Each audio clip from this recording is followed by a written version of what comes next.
Okay, hey, great. First off, I want to thank the organizers. I think it's fantastic to be at this event.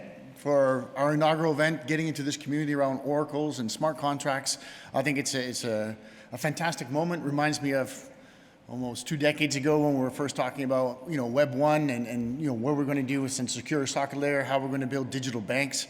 So I think that's fantastic, and congratulations to the organizers for putting on a really good presentation. Just quickly on what my role is and where I fit into Chainlink. So I'm part of a small team of enterprise business development people. Our focus is really to drive adoption with, let's say, Global 500 Web 2 organizations. So we're not the blockchain native part of the company. We're actually the ones trying to help enterprises understand what could public and permissionless blockchains do to help their business and to grow. So just so you understand that this presentation is going to be more on the business context, the use cases, what I'm seeing when I typically talk to, let's say, a senior or exec within a major telco or a bank, and they're asking in their innovation team, what should we be doing with blockchain and how can oracles help us out, yeah? So that being said, I think the way to kind of frame the discussion is that we at Chainlink, we think smart contracts are going to become the most dominant, let's say, form of digital agreements.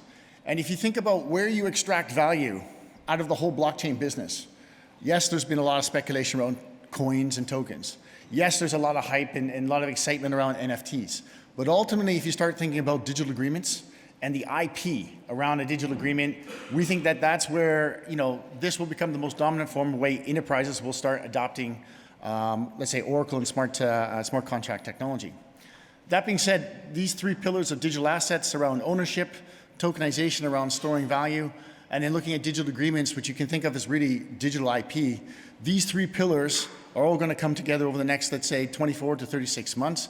And we think fundamentally Web3 is really going to be about changing the relationships we'll have as individuals to corporations, corporations have to government, et cetera. And I'll explain a bit about that in a bit more detail in a moment. The other thing I think Web3 is going to give is a cryptographic guarantee. So one of I think the speakers earlier this morning said, well, why is Chainlink so heavy into cryptography?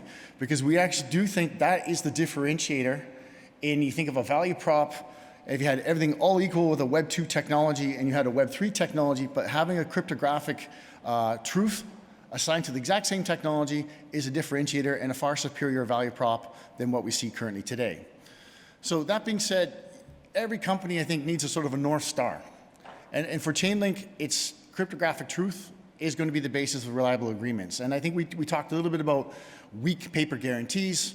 We know that we've had multiple incidents over in the history, especially of the financial world, from Ponzi schemes like Madoff, Wirecard here in Germany, I think is a good example.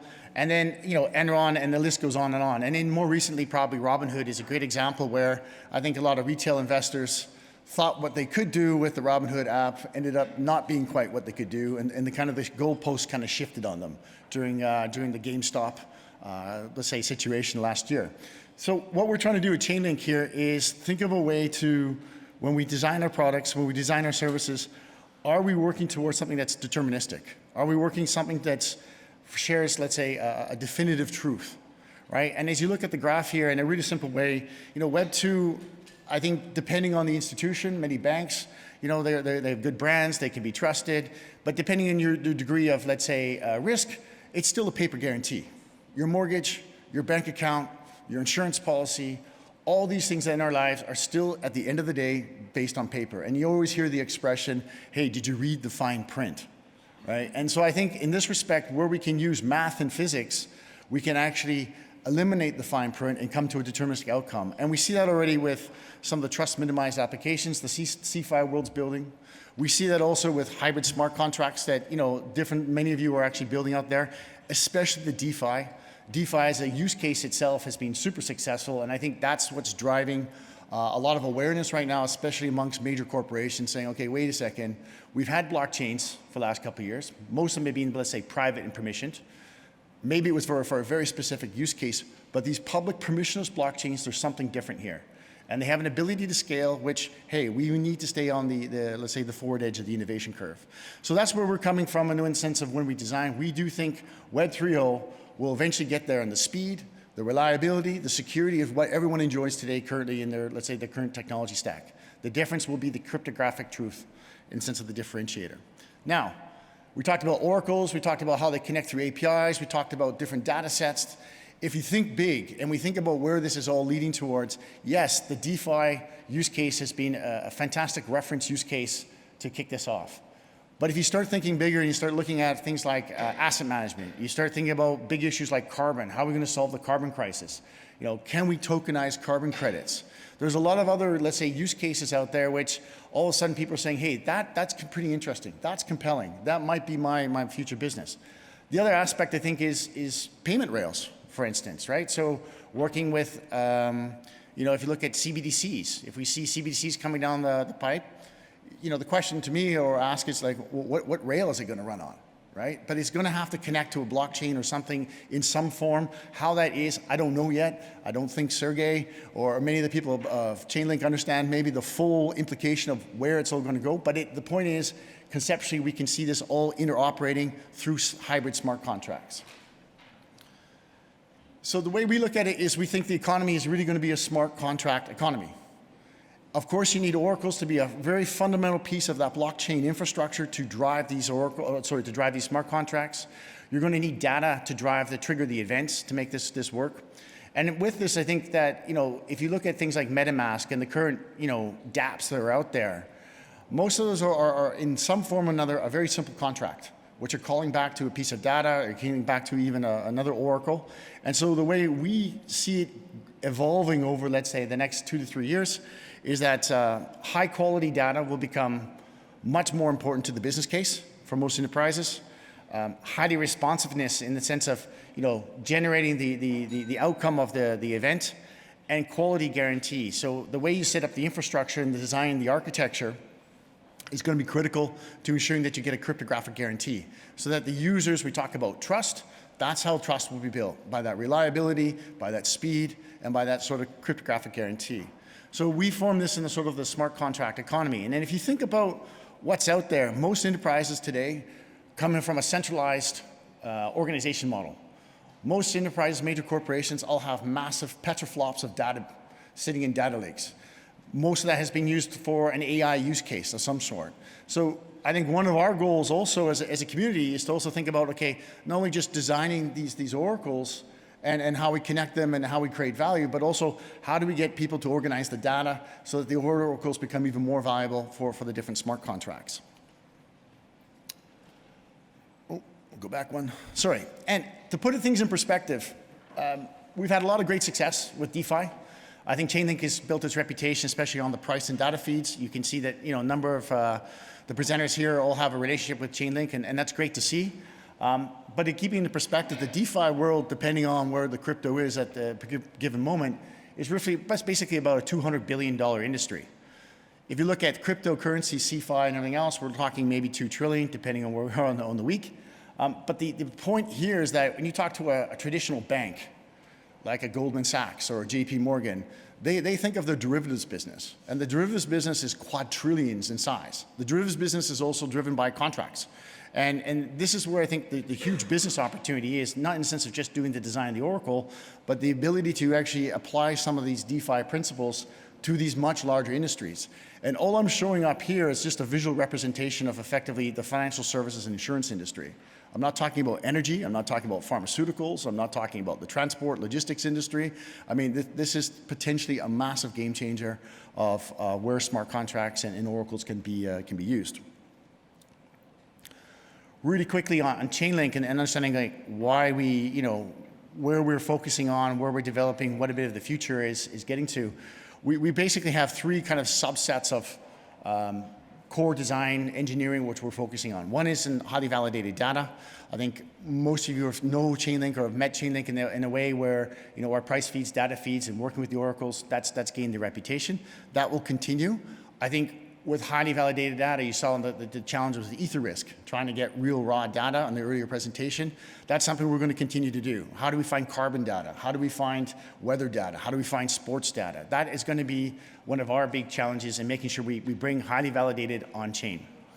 I think one of the things that's gaining some traction also right now is proof of reserves. You see with stable coins recently, a lot of the questions about, wait a second, I thought a stable coin was supposed to be collateralized either through a fiat or an asset-backed type of asset. You can see with things like proof of reserve, we have the ability now as a decentralized service to help banks say, hey, this is in real time what your, let's say, your reserves are to back up that particular token or that wrapped asset. So that's one aspect. The second aspect is the off-chain computation. One of the other things that we've recently built and gone live on version 2 is also verifiable randomness. So you can think of the gaming industry. You can think of when you want to randomize the mint tokens. So there's more and more companies and organizations using our verifiable randomness function. And that continues on with keepers, which is like a DevOps function. Really simple example is that blockchains don't know time. So you have to inject time onto a blockchain in order for a contract to move, right? And so a keeper is really a very simple, elegant solution where you put time onto a blockchain transaction. So that's an example of why we need that sort of automation built in. And then finally, I think the third piece, which is probably the most complex, most interesting piece, is cross-chain. So moving the ability to create, let's say, a communications protocol in the same way that TCP/IP would be for internet and Web 1. Chainlink, we're working on trying to create that communications protocol for the Web3 world. And that can be, in the form of messaging, that can be in the form of just basic communications like you see with TCP/IP, but ultimately it will probably be also talking about storage and moving, let's say, value, so moving coins across the multiple blockchains. So those are the three things and the three services that we're focusing on. Cryptographic is also important because every time we design something, as I said, it has to reach our North Star, which it has to be some sort of cryptographic truth behind it. Yeah. The question also for a lot of companies also is in the sense of, from an enterprise perspective, it's like, okay, how do we get involved? How do we get engaged? What's the role we should be playing as an enterprise in this new blockchain space? And I think in this case, many of us here are really focused on the smart contract infrastructure, really focused on building those oracles and, laying out the sort of the base layer that we need to actually scale and grow. What you also see happening with a lot of enterprises, and you can see, I think, with Deutsche Telekom, with T-Systems, they say, hey, we want to be a node operator. We have a validation use case. So that's one of their first steps of getting into this world of blockchains.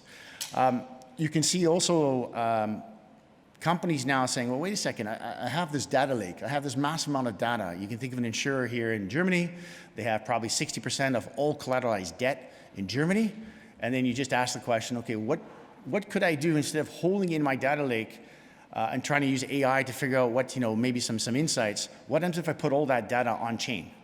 Does that have value to somebody else out there? Does it have value where someone else could come up with a risk product if I use all the data that I've got here and then I put it on chain? So monetizing data, monetizing the APIs is one of the things that, I think a lot of corporations are starting to think, hey, wait a second, this blockchain's interesting because it inverts my business model. It completely inverts my business model. I thought my data was my IP. Maybe my data is actually my revenue model now going forward in the future. Consumer interfaces, I think that's going to get bigger with the sense of dApps. You see more and more companies starting to understand. MetaMask is just an example of all the good work Consensus is doing. And then finally, and this is where I would argue that really the money in the future, and if you want to have a bet and we come back here in 5 years, I'm happy to take any bets on this one, is that the smart contract applications will actually become the key IP. The smart contracts, the coding, having the solidity, whatever the program base maybe you're using, that is going to be driving the insurance policy. So all those mortgages, those bank accounts, everything that you sign in paper today will somehow be made into a programmable contract or a computable contract. And I think owning that will be the essence of where the value will be in the whole value chain in this new blockchain world. So just to give a quick example of where we're working and how a typical use case, and what I like about parametric insurance, and thanks to the EtherRisk team on the previous discussion, is that it doesn't involve crypto at all. So parametric insurance is purely a data and smart contract driven type of use case. In this case, the policy owner owns the smart contract, and then working with the Chainlink network through the different nodes. And just to be clear, these node operators, as part of our strategy, is to start working with larger, let's say, Swisscoms, Deutsche Telekoms, because the brand equity that they bring, they legitimize the Web3 blockchain world. And by having them playing to their strengths and saying running a network, have them run, let's say, nodes and run the network, that also gives a lot of confidence to other enterprises to start getting involved within the blockchain space. And because we don't own our network, the nodes are actually driving the network. I think it's really important when we do build these use cases that we can work with an EtherRisk, because they can confidently know that, hey, we've got some of the most reputable, trustworthy nodes running the blockchain for their particular product. And in the case of farm insurance, I won't go through it again, but it is interesting also that the oracles that we have are also able to connect to the payment rail. And in this case, it's like M-Pesa. So anyone who's been in Kenya realizes it's essentially an SMS type of payment system on a feature phone set. And I think there was a really good example in the previous presentation. So in that respect, we are looking for use cases like paramedic insurance. We are working with innovative companies like EtherRisk. We are providing grants because we want to drive adoption of the community to start investing in new products, new ideas. The other one, just as another quick use case, which I think is for the social good, is working with the Green World. Green World is an NGO. They have a project called AIRS. And what's interesting here is that where the Oracle is actually getting a data feed from the satellite imagery. And the concept is simply that we're paying farmers in Africa to, let's say, regenerate their farmland. So if their farmland's wasted, they plant trees. Once they plant trees and different bushes, over time, the farmland starts to become green. And with a satellite image, you can actually see what was maybe a barren or wasteland farmland eventually starts to repopulate itself as regenerated forest. What's interesting about this use case is that, as I said, think of IoT data now being coming onto the chain through the satellite. Think of the connection to the payment rail, and think of the fact that we're actually doing some social good here through the different nodes, right? So there's a combination of different use cases, which I think creates a lot of excitement. And I mean, this is real time. This is happening today. So this isn't a theoretical case. They're actually doing this every day, and we're paying out farmers every week. The other aspect, and I'll just kind of close off the presentation in this way, which is we know that if we want to get into the enterprise, if we want to really drive adoption, a lot of the great work that's happening here, a lot of the debates about what's the right design, what's the correct Oracle, how decentralized should we be versus centralization. In the end of the day, we also have to recognize that almost every major corporation has probably 20 years, if not 30 years of legacy IT. And more recently, most of them are all pretty much bought into the cloud. And so they have, as a starting point, a way to say, okay, how do I get from this cloud infrastructure, and how do I work with the blockchains? And how in particular do I get to the Oracle? So one of the things that we're working at Chainlink is to really create this as an abstraction layer, where the enterprises can actually connect to their enterprise stack, they can connect to their data lakes, they can bring that data on chain, and so they have a window to the world of blockchain. And this is one of the things we think will be a game changer going forward next to our CCIP. CCIP is what I introduced a bit earlier about the cross-chain interoperability protocol. So think of that communications protocol. And as I said, if you think a little future out, we're also talking to the European Bank. They've just kicked off their 4-year project on the digital euro. And how that operates, what rail that goes on, all those considerations in the sense of how programmable money is going to work. What we do know, it's going to probably have to use a blockchain of some sort. So looking towards the future, by creating that abstraction layer, companies will be able to interact on multiple chains. They'll be interact with multiple types of tokens. And we see that also the applications, especially the dApps and things, that will start to be 100x, we think, in the next, let's say, 3 to 5 years. So altogether, if we can make that easier for enterprises, we think that will drive the adoption around the blockchains. So tied to that is that you can see that we've set up a number of partnerships and deals with, for instance, AWS. So we want to make the DevOps and really easy as for the technical people in most corporations, saying, hey, with a quick launch, you have the ability to spin up a Chainlink node in a matter of 2 clicks. And you can pretty much have it configured and everything else within less than an hour. Right? So we want to make it as easy as possible for a lot of these corporations to kind of get involved in this blockchain world. Second, you see companies like Swisscom. They have a business case where they also want to move onto more blockchains. They want to understand what identity could be. They have use cases around logistics. So they're working with Swiss Post, for instance. And then finally, T-Systems, which I think gave a great presentation yesterday. And I would argue that actually they're probably one of the most advanced projects. I think he was being very humble. But I think if you look at them, validation, right? They're on blockchains and they're validating data, and they want to do staking. And they want to understand the economics around staking on the blockchains. All of them are using our abstraction layer. All of them are trying to find the ways, those windows, both on the back end to their own enterprise systems, but also into new use cases, and have basically a different conversation with their customers. So if you think about what we're doing, not just in the price data feeds, we're constantly improving the oracles. We're looking at new decentralized services. We actually think the decentralized services is what's going to drive more traffic across the network. This is where we think that these decentralized services are going to add more value, where more people are going to get involved. So a good example here is proof of reserve. I think pretty much every major TradFi bank is now in conversation or discussing or thinking about what do we do with blockchain now from a public permission side. Proof of reserve is a very simple way to do a proof of concept to show that, hey, this could be an interesting way to get into the window of blockchains. Obviously, if we start to abstract and we start to do things like keepers, and this is going to exponentially grow as the network grows. So that's a bit of the view of why we're investing in our engineering effort to try and build out these decentralized services. And right now, probably verifiable randomness is the hot thing because NFTs. So a lot of companies, Nike, Adidas, you can think all of them in some way or another on the back end are asking for a third-party oracle that can verifiably randomize or mint their tokens or NFTs. And that's a potential opportunity for some of you in the room too. So driving adoption, so what? That's often the question, who cares? Well, I think there's what you see now being in this business for some time. New entrants want to learn how to participate. So DeFi, yes, has disrupted finance. But DeFi has basically, I think, done another thing, which is basically say, wait a second, it has validated the use of public permissionless blockchains. It has validated that the technology works. It can work, albeit in a reliable, trustworthy, and tamper-proof way. Yes, there are some bumps along the road, but the point is that now every company is now saying, hey, wait a second, this is interesting, because also the cost, think of the economics behind these blockchains we're building. They are a fraction of the cost of doing a major software deployment or working with a permissioned blockchain company. So there's a lot of really interesting cases now where almost everybody will say, hey, how can I get involved? How do the gas fees work? How do I run my crypto wallet? How do I do all these different things?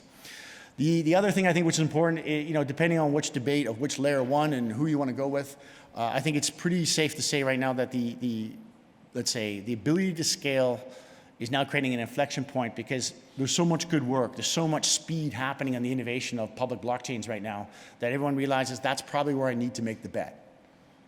And I'm talking from, let's say if you're a CIO or a CTO in a major corporation, where am I going to put my bet? I'm probably going to put my bet, I want to understand about public permission blockchains, because the other advantage they have is because they're not closed, you can start to connect and share information and data with potential other customers of theirs.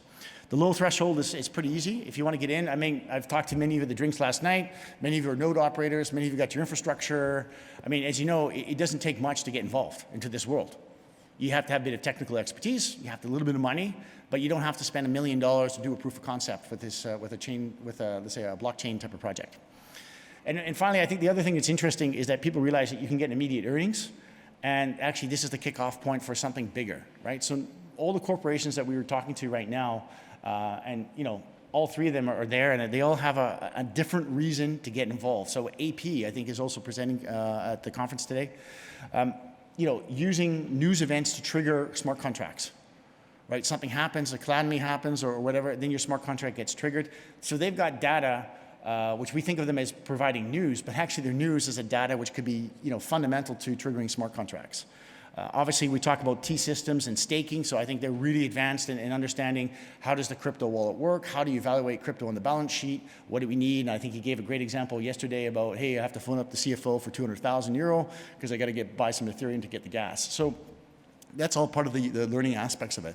And then I think the other one that's really interesting is Vodafone, where using their IoT electric vehicle, they want to use this as a means for potentially carbon data.